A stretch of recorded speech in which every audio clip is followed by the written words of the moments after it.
Bonjour, une petite vidéo de première, une vidéo de rentrée où il faudra résoudre une inéquation en factorisant. Les inéquations qu'on aura à résoudre dans cet exercice sont les suivantes. Donc petit a, 8 facteur de x plus 7 doit être strictement plus grand que 2x facteur de x plus 7. Petit b, x plus 5, le tout au carré, doit être supérieur ou égal à 3 facteur de x plus 5. Et enfin, petit c, 2x plus 3 au carré doit être inférieur strictement à 25.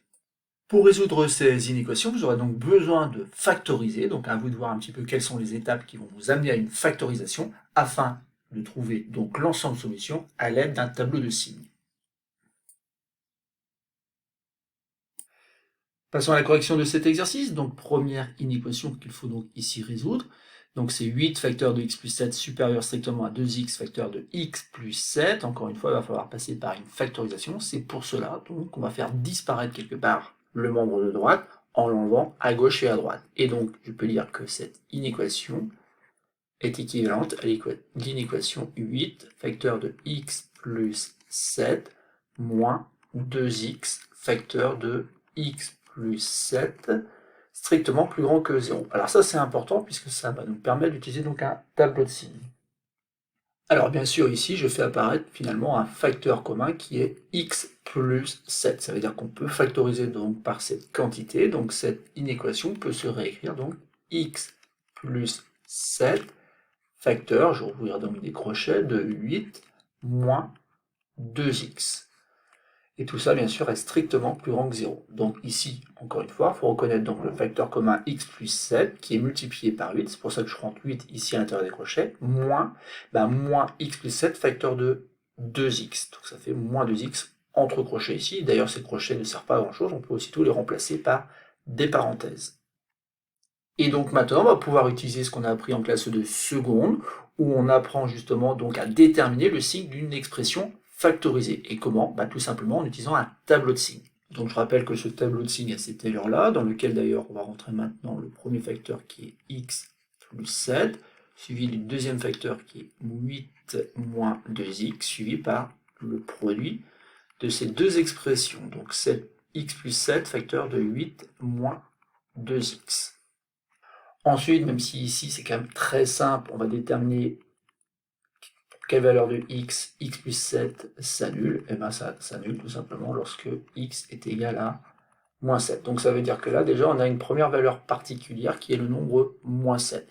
Mais on en a bien sûr une deuxième qui est la valeur de x pour laquelle l'expression 8 moins 2x s'annule. Donc là, plusieurs façons de résoudre, mais bon, ici on peut écrire par exemple que 8 est égal à 2x, ou encore que x est égal à 8 demi, autrement dit 4. Donc la deuxième valeur particulière, c'est 4. Je m'empresse de les rentrer dans le tableau, donc moins 7 et 4 sont les deux valeurs particulières, ce qui fait finalement 3 cas de figure. Suivons donc les valeurs de x, et bien l'expression ici, x plus 7 facteur de 8 moins 2x va changer de signe. Ensuite, pour déterminer le signe de ce produit, on va regarder le signe de chacun des facteurs. Je rappelle ici que devant le x, il y a un 1, et donc ça veut dire qu'en fait ici, cette expression, c'est une expression affine qui pourrait être représentée par une droite de coefficient directeur 1, autrement dit, assez facilement, on arrive à se rappeler qu'on part de valeurs négatives pour arriver dans les valeurs positives. C'est bien pour cela que la propriété nous dit tout simplement de mettre moins pour commencer, ensuite ça s'annule, et après ça devient positif. Encore une fois, si vous avez un doute, vous prenez des valeurs, par exemple si vous prenez x égale 10, vous voyez bien que 10 plus 7 ça fait 17, 17 il est là, il faut mieux qu'il y ait un plus en dessous. Par contre, si vous prenez x égale moins 10 plus 7 ça fait moins 3, ça veut dire qu'en dessous de moins 10, il faut qu'il y ait un signe moins, c'est bien le cas. Continuons maintenant avec le signe de 8 moins 2x, donc on a déjà vu que ça s'annulait en 4, sauf qu'ici, attention, le coefficient qui multiplie x, c'est bien moins 2. Et comme c'est moins 2, c'est tout simplement une expression affine qui peut être représentée par une droite qui aurait cette allure-là, autrement dit, qui représente donc une fonction décroissante. On part cette fois-ci de valeurs positives pour arriver dans les valeurs négatives. Et je vais terminer donc par la règle des signes. Moins multiplié par plus donne moins. Plus multiplié par plus donne plus. Plus multiplié par moins donne moins. J'oublie pas que ça s'annule bien sûr pour ces deux valeurs particulières que sont moins 7 et 4. Et ensuite, j'oublie pas de jeter un dernier coup d'œil sur ce qu'on souhaite. On souhaite obtenir toutes les valeurs de x qui font que cette expression-là est strictement plus grande que 0. Et bien, strictement plus grande que 0, ça revient à trouver donc le signe plus dans le tableau. Et ce signe plus, on l'obtient dès lors que les valeurs de x sont comprises strictement entre moins 7 et 4. On peut dire que donc l'ensemble solution, c'est tout simplement l'intervalle moins 7 exclu, 4 exclu. Et voilà, on a bien résolu donc cette inéquation à l'aide d'une factorisation, suivie ensuite donc d'un tableau de signes. On va faire quasiment la même chose dans le petit b. On va donc faire la même chose dans le petit b, c'est-à-dire qu'on va faire disparaître donc le membre de droite en l'enlevant à gauche et à droite, pour obtenir tout simplement que x plus 5 au carré moins 3 facteurs de x plus 5 doit être supérieur ou égal à 0. Bon, et puis après, donc, il faut factoriser. Alors, factoriser comment? Tout simplement en repérant donc un facteur commun qui, ici, est tout simplement x plus 5. Alors, soit on le voit tout de suite, soit on a un peu de mal à le voir, et dans ces cas-là, je vous conseille tout simplement d'écrire que c'est x plus 5, facteur de x plus 5, qui donne bien x plus 5 au carré. Et donc, maintenant, c'est peut-être plus évident, on peut donc même écrire que c'est x plus 5 multiplié par 3. Le deuxième facteur, c'est-à-dire qu'ici, je mets carrément en évidence le fait qu'on a bien Ka moins Kb. Et cette expression doit être strictement supérieure ou égale à 0. Maintenant, donc, je ne vais pas avoir trop de difficultés à factoriser, donc je prends le facteur commun, x plus 5, j'ouvre des crochets dans lesquels je vais rentrer donc la quantité a, qui s'écrit x plus 5, et je vais enlever donc le nombre 3, puisque ça correspond à la valeur de petit b. Tout ça, bien sûr, doit être supérieur ou égal à 0. Ensuite, donc, à l'intérieur de mes crochets, qui vont d'ailleurs se transformer en parenthèses, il me reste à faire x plus 5, c'est vrai, entre parenthèses, mais ces parenthèses étant précédées d'un signe plus, c'est comme si, finalement, je pouvais enlever ces parenthèses et il ne se passait rien. Donc ça fait x plus 5 moins 3. Bon, ici je vais un peu vite, mais ça fait bien x plus 2. Donc x plus 5 facteur de x plus 2 doit être supérieur ou égal à 0. Et c'est maintenant que je vais pouvoir faire donc mon tableau de signes. Donc ici, pas de difficulté donc à construire ce tableau. Donc les valeurs de x, ils vont de moins l'infini à plus l'infini. Donc le premier facteur c'est x plus 5, deuxième x plus 2, et puis enfin le produit des deux. Les valeurs pour lesquelles chacun des facteurs s'annule ne sont pas très compliquées à obtenir. Donc il y a moins 5 et moins 2, moins 5 étant plus petit. Je commence par moins 5, suivi donc de moins 2. Ensuite, donc, mes trois cas de figure, suivant donc les valeurs de x.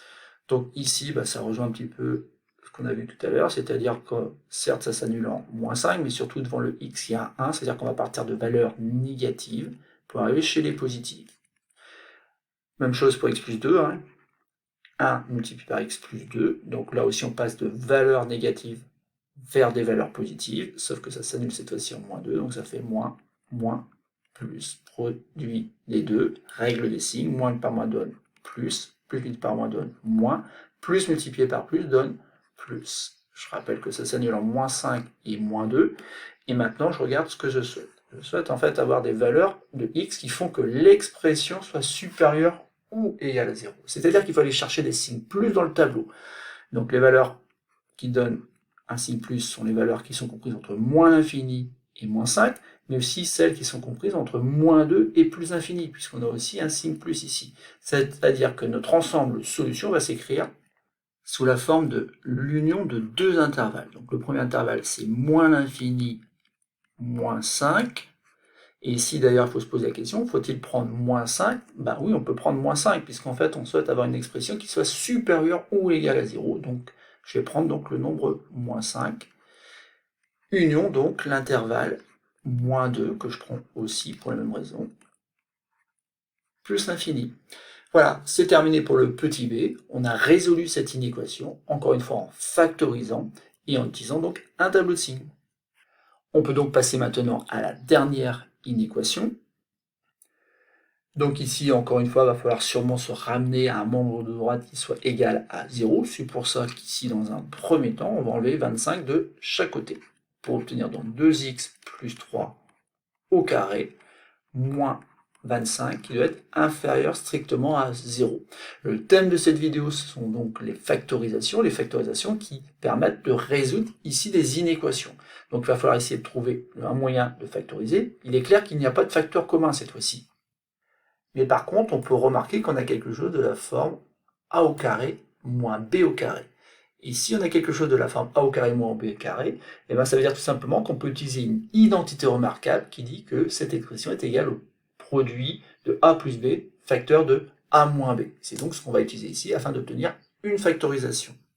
Car en effet ici, 25, on peut le transformer en 5 au carré, afin de bien mettre en évidence, encore une fois, qu'on a a au carré moins b au carré. Et donc en utilisant cette identité remarquable, on peut écrire donc 2x plus 3, qui correspond donc à la valeur de petit a. Si je lui ajoute b, qui est égal ici à 5, et que je ferme les crochets, et bien j'obtiens donc a plus b. Il ne me reste plus qu'à multiplier par a moins b, qui devient donc 2x plus 3 moins 5. Et tout ça, bien sûr, il ne faut pas perdre de vue que ça doit être inférieur strictement à 0. Entre les crochets, il ne nous reste plus qu'à enlever les parenthèses, des parenthèses qui s'enlèvent facilement ici. Encore une fois, il y a un 1 devant chacune des parenthèses. Donc, je vais gagner un peu de temps ici et écrire que ça fait 2x finalement plus 8. En effet, ici, plus 3 plus 5 donne bien plus 8. Et dans les deuxièmes crochets, là, deuxième paire de crochets, en fait, ici, on va avoir 2x, donc moins 2. Ça y est, on a notre expression qui est factorisée. On va pouvoir donc utiliser le même raisonnement que pour les deux premières inéquations, où on avait utilisé donc un tableau de signes. Donc il faut déterminer pour quelle valeur de x 2x plus 8 s'annule. Donc ça revient à résoudre tout simplement cette petite équation. 2x plus 8 égale 0, et bien équivaut tout simplement à écrire que 2x est égal à moins 8. Mais si vous divisez par 2 de chaque côté, et bien vous trouvez assez facilement que x est égal donc à moins 4. Donc voilà la première valeur particulière. On fait la même chose pour 2x moins 2 égale 0. Mais là, en classe de première, on doit être capable aussi peut-être de trouver de tête pour quelle valeur de x ça s'annule. Sinon, vous écrivez que 2x est égal à 2. Ou encore que x est égal à 2 divisé par 2, autrement dit, x est égal à 1. Mais tout cela, encore, ça peut se faire de tête, encore une fois. Par contre, moins 4 étant plus petit que 1, et c'est bien moins 4 que je vais mettre en premier, suivi de 1, car, une nouvelle fois, on range les nombres du plus petit vers le plus grand. Ensuite, donc, voilà nos trois cas de figure, suivant donc les valeurs de x.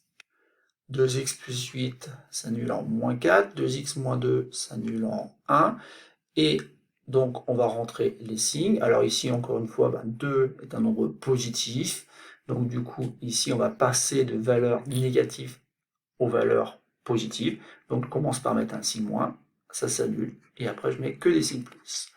Le coefficient ici, 2, est encore positif, donc on passe encore de valeurs négatives vers les valeurs positif, règle des signes, moins par moins donne plus, ça s'annule, plus multiplié par moins donne moins, ça s'annule, plus multiplié par plus donne plus. Ça y est, on a le signe de l'expression 2x plus 8, facteur de 2x moins 2. Et ici, on jette un coup d'œil et on se rend compte que finalement, on veut trouver toutes les valeurs de x qui font que cette expression est négative. Et elle est négative si et seulement s'il y a un signe moins. Et donc ici, ce signe moins, il est bien là. Et donc, ce signe moins, on l'obtient pour toutes les valeurs de x qui sont comprises strictement entre moins 4 et 1, puisque c'est inférieur strictement à 0, ce qu'on souhaite ici obtenir. Notre ensemble de solutions est donc l'intervalle moins 4 exclu, 1 exclu. Voilà, c'est tout pour cette petite vidéo. Ici, il s'agissait surtout de manipuler des expressions en les factorisant et utiliser donc un tableau de signes afin de pouvoir résoudre donc les inéquations de cet exercice.